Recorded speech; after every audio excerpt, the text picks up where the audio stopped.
Hello friends, जो आज का जो हमारा टॉपिक है वो भूगोल विषय पर आधारित है, जिसमें भूगोल से संबंधित प्रश्नों को हल करने का प्रयास करते हैं। पहला प्रश्न जो है वो है, प्राचीन भारत के प्रसिद्ध खगोल शास्त्री कौन थे? ऑप्शन है पाणिनि, कणाद, आर्यभट्ट या फिर नागार्जुन। जो इसका जो सही आंसर है वो आपका है आर्यभट्ट। आर्यभट्ट जो थे वो प्राचीन भारत के प्रसिद्ध खगोल शास्त्री थे, क्योंकि खगोलीय पिंडों तथा उनकी गति के संबंध में अध्ययन करने वाले को खगोल शास्त्री कहते हैं। और आर्यभट्ट जो हैं वो प्राचीन भारत के प्रसिद्ध खगोल शास्त्री थे। अगला प्रश्न है कि निम्नलिखित कथनों पर विचार कीजिए। कि पहला कथन है कि पृथ्वी से हमें चंद्रमा का केवल एक ही भाग दिखाई देता है, और दूसरा है चंद्रमा के द्वारा पृथ्वी का एक चक्कर पूरा करने में लगने वाला समय अपने अक्ष पर एक चक्कर पूरा करने में लगने वाले समय से अधिक है। तो ए आर दोनों सही हैं, आर ए की सही व्याख्या करता है। दूसरा है ए आर दोनों सही हैं, आर ए की सही व्याख्या नहीं करता है। और तीसरा है ए सही है पर आर गलत है, और डी ऑप्शन है ए गलत है पर आर सही है। तो इसका जो है वो आपको बताना है कि कौन सा ऑप्शन सही है। तो इसका जो सही आंसर है वो आपका है ए सही है परंतु आर गलत है। इसलिए इसका जो सही आंसर है वो आपका है सी। मतलब सी ऑप्शन इसका करेक्ट आंसर है। मतलब सी ऑप्शन इसका जो है वो सही है, क्योंकि ए सही है परंतु आर गलत है। क्योंकि चंद्रमा जो है वो पृथ्वी का चक्कर लगा जो है वो 27 दिन में चक्कर लगाता है, और इतने ही समय में अपने अक्ष पर एक चक्कर भी पूरा कर लेता है। अतः चंद्रमा के द्वारा पृथ्वी का एक चक्कर पूरा करने में लगने वाला समय अपने अक्ष पर एक चक्कर पूरा करने में लगने वाले समय के बराबर होता है। इसलिए जो है वो हमारा दूसरा कथन जो है वो गलत है, और पहला कथन जो है वो सही है। और नील आर्मस्ट्रांग पहले व्यक्ति थे जिन्होंने 20 जुलाई 1969 को सबसे पहले चंद्रमा की सतह पर कदम रखा था। ठीक है। और जबकि कुछ एनसीईआरटी की कक्षा के अनुसार जो है, नासा की वेबसाइट के अनुसार जो है 20 जुलाई 1971 है, जबकि एनसीईआरटी की किताब के अनुसार 21 जुलाई 1969 है। अगला प्रश्न है कि नीचे दिए गए कथनों पर विचार कीजिए कि सूर्य के चारों ओर चक्कर लगाने वाले पत्थरों के छोटे छोटे टुकड़ों को उल्कापिंड कहते हैं। और दूसरा है, खुले आकाश में फैली एक छोर से दूसरे छोर तक चौड़ी अफेद पट्टी जो कि लाखों तारों का समूह है को आकाशगंगा कहते हैं। तो इसमें कौन सा कथन सत्य है? केवल एक, केवल दो, दोनों या फिर दोनों नहीं? तो इसका सही आंसर है वो आपका है सी ऑप्शन। मतलब इसके दोनों कथन जो हैं वो पूर्णतया सत्य हैं। ठीक है। सूर्य के चक्कर लगाने वाले पत्थर के छोटे छोटे टुकड़ों को उल्कापिंड कहते हैं। ठीक है। और खुले आकाश में दूर एक छोर से दूसरे छोर तक फैली जो सफ़ेद चौड़ी पट्टी होती है उसी को हम आकाशगंगा कहते हैं, और हमारा सौरमंडल आकाशगंगा का ही एक भाग है। ठीक है। अगला प्रश्न है कि विषुवत वृत्त के संदर्भ में नीचे दिए गए कथनों पर विचार कीजिए। कि विषुवत वृत्त 0 अक्षांश को प्रदर्शित करता है, और विषुवत वृत्त से ध्रुवों की ओर जाने पर अक्षांशों का आकार घटता रहता है, और विषुवत वृत्त से उत्तर दक्षिण की कोणीय दूरी की माप को देशांतर कहते हैं। तो इसमें कौन सा कथन सत्य है? 1, 2, 3 या फिर 2, 3 या फिर उपयुक्त सभी? तो इसका सही आंसर है वो है ए ऑप्शन, 1 और 2। मतलब ए ऑप्शन इसका करेक्ट आंसर है। पहला और दूसरा मतलब सही है। तीसरा क्यों गलत है? तीसरा इसलिए गलत है क्योंकि इसे इसलिए है कि विषुवत वृत्त से उत्तर या दक्षिण, विषुवत वृत्त से मतलब पृथ्वी ये है, इसके 2 भागों में बांटते हैं। पृथ्वी जो है 2 भागों में, पृथ्वी को 2 भागों में बांट, इसे विषुवत हो गया। इसके उत्तर और दक्षिण, उत्तर मतलब ये और दक्षिण मतलब ए, दक्षिण के जो विषुवत कोणीय दूरी जो होती है उसकी माप को देशांतर नहीं कहते हैं, उसकी कोणीय दूरी को अक्षांश कहा जाता है। इसलिए यह कथन हमारा गलत है। इसलिए तीसरा ऑप्शन गलत है, इसलिए 2 सही हैं। अगला प्रश्न है कि निम्नलिखित सूची 1 को सूची 2 से मिलान कीजिए। एक तरफ रेखाएं हैं और एक तरफ उनके अक्षांश हैं। कि कर्क रेखा कहाँ होती है, मकर रेखा कहाँ होती है, उत्तरी ध्रुववृत्त कहाँ होता है और दक्षिणी ध्रुववृत्त कहाँ होता है? तो इसका सही जो मिलान होगा वो कर्क रेखा होता है। जो कर्क रेखा है वो कर्क रेखा 23.5 डिग्री उत्तर में होता है, तो ए का दूसरा ऑप्शन सही है। मकर रेखा 23.5 डिग्री दक्षिण में होती है और उत्तरी वृत्त 66.5 उत्तर में होती है, दक्षिणी 66.5 दक्षिण में होता है। इस प्रकार जो सही आंसर है वो आपका जो है वो सी ऑप्शन इसका करेक्ट आंसर है। ठीक है, उत्तरी गोलार्ध में कर्क रेखा 23.5, दक्षिणी गोलार्ध में मकर रेखा 23.5, ठीक है, और विषुवत रेखा के 66 सही 1/2 में उत्तरी ध्रुव जिसे हम आर्कटिक वृत्त कहते हैं और दक्षिणी ध्रुव वृत्त को हम अंटार्कटिक वृत्त भी कहते हैं। अगला हमारा प्रश्न है प्रश्न नंबर 6 कि नीचे दिए गए युग्मों में से कौन सा सुमेलित नहीं है, मतलब कौन सा सुमेलित नहीं है कि कर्क और मकर रेखा के बीच के क्षेत्र को शीतकटिबंधीय, कर्क और विषुवत रेखा के बीच को शीतोष्णकटिबंधीय और दक्षिणी वृत्त और दक्षिणी ध्रुव के बीच के क्षेत्र को उष्णकटिबंधीय कहते हैं। मतलब कौन सा युग्म सुमेलित नहीं है, तो केवल 1, 2, केवल 2, 3, केवल 1 और 3 या फिर उपयुक्त सभी। तो इसका सही आंसर है कि जो सभी के सभी जो कथन हैं वो सुमेलित नहीं है, तो तीनों कथन जो हैं वो सुमेलित नहीं है, क्योंकि कर्क और मकर रेखा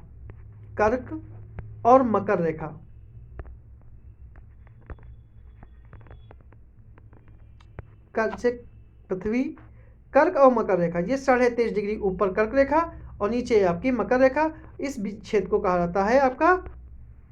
कहा जाता है उष्णकटिबंधीय। और ध्रुव की तरफ सूर्य की किरणें तिरछी होती जाती हैं। इस प्रकार उत्तरी गोलार्ध में कर्क रेखा, उत्तर ध्रुव वृत्त और दक्षिणी गोलार्ध में मकर रेखा और दक्षिणी ध्रुव के बीच क्षेत्र जो होता है वहाँ तापमान कम होता है, इसलिए इसे शीतोष्णकटिबंधीय कहते हैं। ठीक है, और आर्कटिक वृत्त के ऊपर और ध्रुवों की ओर और अंटार्कटिक वृत्त के दक्षिण की ओर ध्रुवों की ओर वहाँ पर सूर्य कभी क्षितिज से ज़्यादा ऊपर आ ही नहीं पाता है, इसलिए इसे शीतकटिबंधीय कहते हैं। अगला प्रश्न है कि नीचे दिए गए कथनों पर विचार कीजिए कि विषुवत वृत्त से ध्रुवों तक सभी समांतर वृत्तों को अक्षांश वृत्त कहते हैं और सभी अक्षांश रेखाओं का आकार एक समान होता है। इसमें कौन सा कथन सत्य है, केवल 1, केवल 2, दोनों या फिर दोनों नहीं। तो इसका सही आंसर है वो आपका है ए ऑप्शन, मतलब केवल 1 इसका जो है वो सही है, बाकी दूसरा कथन जो है वो गलत है, क्योंकि जैसे जैसे हम विषुवत वृत्त से दूर होते जाते हैं अक्षांश रेखाओं का आकार घटता जाता है और विषुवत वृत्त के उत्तर की सभी समांतर रेखाओं को उत्तरी अक्षांश कहा जाता है, विषुवत वृत्त के दक्षिण की सभी समांतर रेखाओं को दक्षिणी अक्षांश कहा जाता है। अक्षांशों को अंशों में नापते हैं, दो अक्षांशों के बीच की दूरी जो होती है 111 किलोमीटर की होती है। अगला हमारा प्रश्न है कि उत्तरी ध्रुव से दक्षिणी ध्रुव को जोड़ने वाली संदर्भ रेखा को क्या कहते हैं। आपके ऑप्शन है विषुवत वृत्त, देशीय, देशांतरी यामोत्तर, अक्षांशी रेखाएं या फिर उत्तरी ध्रुव वृत्त। तो इसका सही आंसर है वो है देशांतरी रेखाएं, बी ऑप्शन इसका सही है। अगला प्रश्न है कि किस स्थान पर मानक समय निर्धारित करने का आधार होता है, अश्व अक्षांश, प्रमुख यामोत्तर, अंतरराष्ट्रीय तिथि रेखा या विषुवत रेखा। तो इसका सही आंसर है वो है बी, प्रमुख यामोत्तर जो है वो निर्धारित करने का प्रमुख आधार होता है, इसलिए इसका बी ऑप्शन जो है वो सही है। अगला प्रश्न है कि निम्नलिखित में से कौन से कथन सत्य हैं कि प्रमुख यामोत्तर तथा 180 अंश यामोत्तर मिलकर पृथ्वी को समान पूर्वी भागों में पूर्वी गोलार्ध और पश्चिमी गोलार्ध में विभक्त करती हैं और 180 डिग्री पूर्व से लेकर 180 अंश पश्चिम यामोत्तर रेखा एक ही रेखा पर स्थित है। इसे कथन पे कौन सा सही है, केवल 1, केवल 2, दोनों या फिर दोनों नहीं। तो इसका सही आंसर है वो आपका है सी, इसके दोनों कथन जो हैं वो पूर्णतया सही है। अगला प्रश्न है कि नीचे दिए गए कथन और कारण पर विचार कीजिए। पहला है ग्रीनविच से पूर्व के स्थानों का समय ग्रीनविच समय से आगे होता है तथा पश्चिम के स्थानों का समय पीछे होता है और पृथ्वी अपने काल्पनिक अक्ष पर पूर्व से पश्चिम की ओर घूमती है। इसके कथन और कारण के आधार पर इसकी आंसर दीजिए। तो इसका सही जो है वो आपका है ए और आर, सी जो सही है, ए सही है परंतु आर गलत है कि पृथ्वी अपने काल्पनिक अक्ष पर पूर्व से पश्चिम की ओर नहीं घूमती है। पृथ्वी जो है वो पश्चिम से पूर्व की ओर घूमती है, तो इसलिए इसका दूसरा है वो गलत है, पश्चिम से पूर्व की ओर चक्कर लगाती है। ठीक है, अगला प्रश्न है प्रश्न नंबर 12 कि पृथ्वी अपने अक्ष पर एक अंश घूमने में कितना समय लेती है। ऑप्शन है 4 मिनट, 60 मिनट, 5 मिनट या फिर 20 मिनट। तो इसका सही आंसर है वो आपका है 4 मिनट। 4 मिनट में घूमती है। और ये कैसे घूमती है? क्योंकि पृथ्वी अपने अक्ष पर 24 घंटे में 360 डिग्री घूमती है। तो 1 घंटे में कितना घूमेगी? 360 अपॉन 24। 24 घंटे में 360, तो इसको हम काट-पीट करते हैं तो आता है 15 अंश। और 1 घंटे में कितने मिनट होते हैं? 60 मिनट। ठीक है, तो 1 मिनट घूमने एक 15 अंश घूमने में 60 मिनट लगते हैं। ठीक है, तो 1 अंश घूमने में लगेंगे 60/15। ठीक है, तो इसलिए हमारा आंसर आएगा 4। तो हमारा ए ऑप्शन सही है। अगला प्रश्न है कि भारत के किस यामोत्तर देशांतर के स्थानीय समय को भारत का मानक समय माना जाता है? 80 डिग्री 30 अंश, 32 डिग्री 30 अंश, 83 डिग्री 30 अंश, 81 डिग्री 30 अंश। तो इसका सही आंसर है वो आपका है, इसका आंसर जो है वो है 32 डिग्री 30 अंश। मतलब ए ऑप्शन इसका जो है वो सही है। अगला प्रश्न है कि भारत का मानक समय ग्रीनविच के मानक समय से कितना आगे या पीछे है? तो इसका सही ऑप्शन है 5 घंटे 30 मिनट आगे, 5 घंटे 30 मिनट पीछे, 6 घंटे 30 मिनट पीछे और 4 घंटे 30 मिनट आगे। तो इसका सही आंसर है वो आपका है 5 घंटे 30 मिनट आगे। मतलब ए ऑप्शन इसका जो है वो सही है। मतलब ये ग्रीनविच समय से 5 घंटे 30 मिनट आगे है। इसलिए जब लंदन में दोपहर के 2 बजते हैं तो भारत में शाम को 7:30 बज जाते हैं। अगला प्रश्न है कि नीचे दिए गए कथनों पर विचार कीजिए। पृथ्वी अपने अक्ष पर घूमना घूर्णन कहलाता है और पृथ्वी की सूर्य के चारों ओर एक स्थिर कक्षा में गति को परिक्रमण कहते हैं। केवल एक, केवल दो, दोनों या फिर दोनों नहीं। तो इसका सही आंसर है वो आपका है सी ऑप्शन। जब पृथ्वी अपने अक्ष पे घूमती है तो उसे घूर्णनगति कहते हैं और जब पृथ्वी सूर्य की परिक्रमा करती है तो उसे परिक्रमणगति कहती है। इसलिए इसका सही आंसर जो है इसके दोनों कथन सही है। ठीक है, पृथ्वी अपने अक्ष पर 24 घंटे में चक्कर पूरा कर लेती है, इसे घूर्णन कहते हैं। और जब पृथ्वी सूर्य के चारों ओर विस्तृत कक्षा में परिक्रमा करती है तो उसे 365 दिन 6 घंटे लगते हैं। इसलिए दोनों कथन जो हैं वो सत्य हैं। अगला प्रश्न है पृथ्वी अपने अक्ष पर कितने डिग्री झुकी हुई है? 23.5, 24.5, 23 डिग्री या फिर 26 डिग्री। जिसका सही आंसर है वो आपका है 23.5 डिग्री पर पृथ्वी जो है वो झुकी हुई है। इसलिए इसका सही आंसर जो है वो आपका ए है। अगला प्रश्न है कि प्रदीप वृत्त किसे कहते हैं? आप प्रदीप वृत्त किसे कहते हैं? पहला है ग्लोब पर वह वृत्त जो तापमान को विभाजित करता है। दूसरा, ग्लोब पर वह वृत्त जिसके द्वारा किसी स्थान पर सही स्थिति ज्ञात की जाती है। तीसरा, ग्लोब पर वह वृत्त जो दिन और रात को विभाजित करता है। चौथा है इनमें से कोई नहीं। तो इसका सही आंसर है वो आपका है सी, ग्लोब पर वह वृत्त जो दिन और रात को विभाजित करता है उसे प्रदीप्त वृत्त कहते हैं। इसलिए इसका सही आंसर जो है वो सी है। अगला प्रश्न है कि निम्नलिखित में से कौन सा ऋतुओं में परिवर्तन का कारण है? ऑप्शन है सूर्य के चारों ओर पृथ्वी की स्थिति में परिवर्तन, पृथ्वी का गुरुत्वाकर्षण बल या चंद्रमा का पृथ्वी के चारों ओर कक्षा में परिक्रमण या फिर उपयुक्त सभी। तो इसका सही जो आंसर है वो है सूर्य के चारों ओर पृथ्वी की स्थिति में परिवर्तन। ए ऑप्शन इसका करेक्ट आंसर है। अगला प्रश्न है कि 21 जून को पृथ्वी का उत्तरी गोलार्ध सूर्य की तरफ झुका होता है और सूर्य की किरणें कर्क रेखा पर सीधी पड़ती हैं। इसके परिणाम स्वरूप अधिक ऊष्मा प्राप्त होती है। इन क्षेत्रों में सबसे लंबा दिन तथा सबसे छोटी रातें होती हैं। पृथ्वी की इस अवस्था को क्या कहते हैं? ऑप्शन है उत्तर अयनांत, दक्षिण अयनांत, विषुव या फिर उपयुक्त में से कोई नहीं। तो इसका सही जो आंसर है वो आपका है उत्तर अयनांत। ए ऑप्शन इसका करेक्ट आंसर है। ठीक है, अगला प्रश्न है कि दक्षिण अयनांत के संदर्भ में नीचे दिए गए कथनों पर विचार कीजिए। पहला है दक्षिणी ध्रुव सूर्य की ओर झुका रहता है। दूसरा है सूर्य की किरणें मकर रेखा पर सीधी पड़ती हैं। तीसरा, दक्षिणी गोलार्ध पर छोटे दिन और लंबी रातों वाली ऋतुएं होती हैं। तो इनमें कौन सा कथन सही है? केवल एक, दो, केवल दो, तीन, केवल एक और दो या फिर उपयुक्त सभी। तो इसका सही जो आंसर है वो है सी, केवल एक और दो। क्योंकि तीसरा कथन इसलिए गलत है क्योंकि 22 दिसंबर को दक्षिणी ध्रुव के सूर्य के झुके होने के कारण मकर रेखा पर सूर्य सीधे पड़ता है। चूंकि सूर्य की किरणें मकर रेखा पर लंबवत पड़ती हैं, इसलिए दक्षिणी गोलार्ध के बहुत बड़े भाग में प्रकाश प्राप्त होता है। इसलिए दक्षिणी गोलार्ध में लंबे दिन और छोटी रातें और ग्रीष्म ऋतु होती है। ठीक है, छोटे मतलब कि लंबे दिन और छोटी रातें वाली ग्रीष्म ऋतु होती है। पृथ्वी की इस अवस्था को दक्षिण अयनान कहते हैं। तो दिन जो है वो छोटे नहीं होते हैं, दिन लंबे होते हैं और रातें जो हैं वो छोटी होती हैं।